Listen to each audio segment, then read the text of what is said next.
आसिला नुआ update ATM किंबा UPI रे 5 रु अधिक ट्रांजैक्शन कले भरिबाकू पड़िबो एतिकी टंका जानिले होई जिवे आश्चर्य। एप्रिल 1 ठारू देशर किछि बैंक एटीएम ट्रांजैक्शन नियम रे किछि परिवर्तन आणुछंती जहार सीधा सड़क प्रभाव आपनक ट्रांजैक्शन लिमिट उपरे पड़िबो। तो आसंतु आज आमे जानिबा एही अपडेट विषय रे एटीएम किंबा यूपीआई रे आपण 5 रु अधिक ट्रांजैक्शन कले केते टंका भरिबाकू पड़िबो आसंतु जानिबा एही वीडियो माध्यम रे। तेणु वीडियो को आरंभ करिबा पूर्वरु आपण समस्त को अनुरोध जेउ माने एपर्यंत हम चैनल को सब्सक्राइब करनांती आपण माने एबे ही हम चैनल को सब्सक्राइब करंतु आ एही वीडियो को बहुत मात्रा रे लाइक शेयर और कमेंट करंतु।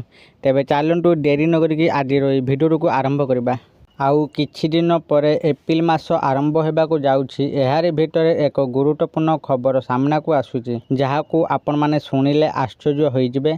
एप्रिल 1 ठारू देशर किछि बैंक एटीएम ट्रांजैक्शन नियम रे किछि परिवर्तन आणुछंती जहार सीधा सड़क प्रभाव आपन ट्रांजैक्शन लिमिट उपरे पड़िबो। 1 एप्रिल रु यूपीआई व्यवहार करी एटीएम रु टंका उठान मध्य आपनकर फ्री ट्रांजैक्शन लिमिट रे गणा जिवो। जदि आपन फ्री ट्रांजैक्शन लिमिट रु अधिक ट्रांजैक्शन करूछंती तेबे एहा बाबदकू आपनकू अधिक चार्ज देबाकू पड़िबो। पूर्वरु अनेक बैंक एटीएम ट्रांजैक्शन एवं यूपीआई ट्रांजैक्शन को अलगा भावुतले किंतु एबे एहा गुटिए होई आपनक फ्री मंथली ट्रांजैक्शन सहित जोड़ी दियाजिबो। एचडीएफसी बैंक एवं पंजाब नेशनल बैंक पीएनबी भली बैंक गुड़िक एही नुआ नियम घोषणा करिसेंती। एपरी परिस्थिति रे जदि आपण बैंकर मागना ट्रांजैक्शन सीमा ठारू अधिक टंका उठांती तेबे बैंक प्रत्येक एक्स्ट्रा ट्रांजैक्शन पाई आपण ठारू 23 टंका पर्यंत टैक्स नेबो। वर्तमान उक्त बैंक एटीएम रु प्रति मासरे 5 थर मागना टंका उठाइबाकू सुजोग देउची। सेहिबरी अन्य बैंक मेट्रो सिटी पाई 3 थर अण मेट्रो पाई 5 थर एटीएम रु कैश काढ़िबा पाई सुजोग देउची।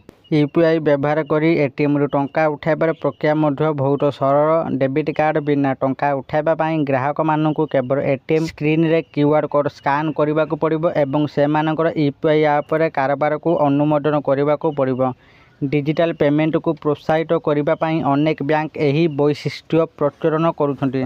पंजाब नेशनल बैंक पीएनबी मध्य एहार किछि डेबिट कार्ड पाई दैनिक नगद उठान सीमा ह्रास करबाकू निष्पत्ति नेछि। बैंक एपर्यंत संपूर्ण विवरणी प्रदान करिनाई तथापि रिपोर्ट होईछि जे दैनिक उठान सीमा 50% पर्यंत ह्रास करा जाय पारे। बैंक ग्राहक मानकू सेमानक कार्ड रे सट्टावरी जांच करबाकू एवं बड़ कारबार पाई यूपीआई किंबा नेट बैंकिंग भरी डिजिटल विकल्प व्यवहार करने को परामर्श देउचे।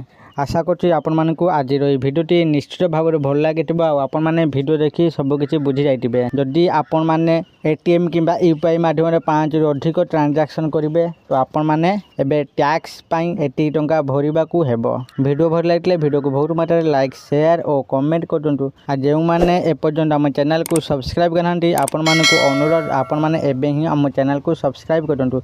आज पई एतिकी फोन देखाबो आ एक नुआ भिडियो रे सेटे पर्यंत मु दीपू आपण मानन विदाय नौची रहुची। धन्यवाद।